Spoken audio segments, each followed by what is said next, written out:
नमस्कार, news cues India में आपका स्वागत है। आज हमारे साथ में बीजेपी पार्टी के वार्ड नंबर 47 से शिवदानाराम कुमावत जी हैं, जिनसे हम बात करना चाहेंगे कि उनकी किस तरीके की रणनीति है और उनको पार्टी ने बीजेपी से उम्मीदवार बनाया है, किस आधार पर उनको उम्मीदवार बनाया है, क्या उनकी योजनाएं हैं, उन्होंने किस तरीके से अब तक उनका राजनीतिक सफ़र रहा, उसके बारे में हम जानना चाहेंगे। शिवदानाराम जी सर। मेरा सबसे प्रथम रहेगा कि हमारे क्षेत्र में पानी हो, टूटी सड़कें हो, सड़कें नहीं बनी है तो सड़कें बने, पार्कों में जो सुविधा नहीं है वो सुविधा हो, और जो टिकट मिला है वो संगठन से मिला है। मैं नीचे जुड़ा हुआ था, संगठन सर पे है, और मेरे को भी नहीं मिलता तो दूसरे को मिलता तो मैं उन्हीं के साथ था, क्योंकि पार्टी माँ होती है। आप पार्टी के लिए बहुत समय से कार्य कर रहे हैं, तो पार्टी ने आपको एक कार्यकर्ता के रूप में एक उम्मीदवार बनाया। आपकी क्या प्राथमिकताएं रहेंगी अगर आप पार्षद चुन के आते हैं, पार्षद चुने जाते हैं, तो आप किस तरीके से आपके वार्ड के सदस्यों के मतदाताओं की आप सेवा करेंगे? मैं पूरी सेवा करूँगा। पार्षद मैं हूँगा, पार्षद मैं नहीं रहूँगा। जो मेरे को सहयोग कर रहे हैं पार्षद वो रहेंगे, और जनता रहेगी पार्षद। आपके जो यहाँ की जो समस्याएं, मूलभूत जो समस्याएं क्या क्या आपके सामने आ रही हैं प्रचार करने के लिए आप लोग जा रहे हैं?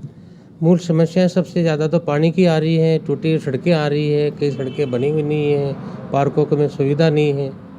हम और भी इनसे पूछना चाहेंगे, यहाँ पर और भी कार्यकर्ता हैं। सर, आप बताएं कि यहाँ की जो समस्या है उनका किस तरीके से कार्य आप उन निदान करने के लिए आप बात कर रहे हैं। वहाँ के जो उम्मीदवारी के रूप में आप जा रहे हैं, वहाँ के जो निवासी हैं किस तरीके के आपके सामने समस्याएं रख रहे हैं?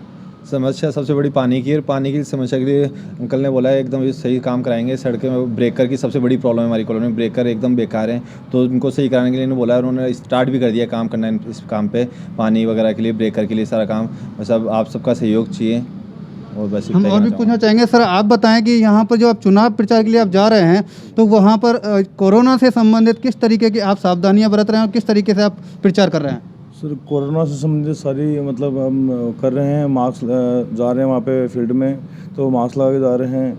जहाँ भी हम जा रहे हैं दूर से नमस्कार कर रहे हैं और हाथ नहीं मिला रहे हैं, और सारी मतलब कोरोना से संबंधित सारी गाइडलाइन का पालन कर रहे हैं। हम और भी पूछना चाहेंगे, यहाँ पर और भी कार्यकर्ता हैं कि वो बताएं कि किस तरीके से वो कार्य कर रहे हैं। सर, हमारी कॉलोनी में काफ़ी मतलब पानी की प्रॉब्लम ज़्यादा है, तो जहाँ भी कॉलोनी में जा रहे हैं तो पानी, पार्क की इसकी ज़्यादा है। रोड लाइट की प्रॉब्लम है, तो अगर बीजेपी के कार्यकर्ता लगते हैं और हमारा कैंडिडेट जीता तो सबसे पहले ये सुविधा की जाएगी। तो आपको किस तरीके से जो चुन के जो पार्षद आने वाले हैं उनसे किस तरीके की उम्मीदें हैं कि वो किस तरीके कार्य करेंगे? अगर हमारा पार्षद चुन के आता है तो हम बड़ी उम्मीद लेके चल रहे हैं कि जो बचे हुए विकास कार्य है वो पूरा करवाएंगे। हम और भी पूछना चाहेंगे, यहाँ पर और भी कार्यकर्ता हैं, उनसे ही पूछना चाहेंगे कि किस तरीके से उनकी योजना है और किस तरीके से उनके साथ जुड़े हैं और किस तरीके प्रचार कर रहे हैं। नमस्कार। सबसे पहले मैं धन्यवाद देना चाहूँगा कि शिवदानाराम जी जैसे उम्मीदवार को प्रत्याशी बनाया गया है। मैं पिछले 15 वर्षों से इनको व्यक्तिगत रूप से जानता हूँ। जिस समय ये क्षेत्र विकसित होना शुरू भी नहीं हुआ था, उस समय से शिवदानाराम जी लगातार प्रयास करते रहे। अभी हमारे क्षेत्र में कुछ क्षेत्र को छोड़कर लगभग पानी की व्यवस्था भी हो चुकी है, जहाँ पर इस पूरे क्षेत्र में, इस वार्ड में पहले जो पार्षद रहे उन पार्षद से या इस एरिया के आसपास किसी पार्षद ने शायद किसी कॉलोनी में रोड लाइटों की व्यवस्था नहीं की होगी, लेकिन शिवदानाराम जी जो हैं उन्होंने व्यक्तिगत प्रयासों से रोड लाइटों की व्यवस्था कराई, कॉलोनियों में जो रोडें हैं उनकी व्यवस्था कराई।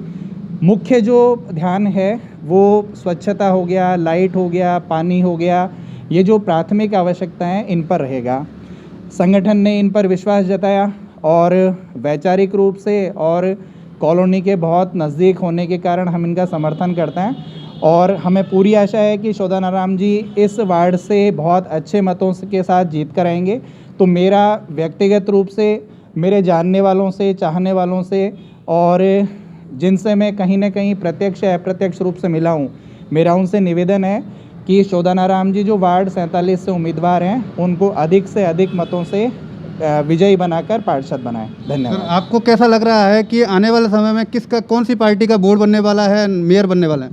देखिए, जिस तरह से वार्डों का परिसीमन किया गया है, वार्ड बहुत छोटे हैं, लेकिन वैचारिक रूप से जो दल राष्ट्रीय मुद्दों के साथ खड़ा है, जो दल हमेशा ऐसे विषयों का समर्थन करता है जिनके साथ एक भारतीय नागरिक का जुड़ाव होता है, तो मुझे लगता है कि कुछ वार्डों पर जिनका संबंध सीधा सीधा मेरे व्यक्तिगत उम्मीदवारों से है, तो मुझे लग रहा है जैसे मैं 47 के आसपास हूँ, राजनीतिक रूप से मैं किसी दल का कार्यकर्ता हूँ नहीं, इसलिए मैं जितना समझता हूँ वार्ड 47 से जो शोधानाराम जी कुमावत हैं, इनकी जीत जहाँ तक संपर्क पे नज़र आ रही है, जैसी टीम डोर टू डोर कार्य कर रही है, लोगों तक पहुँच रही है, और जो टीम के सदस्य हैं उनका भी मिलनसार व्यक्तित्व है।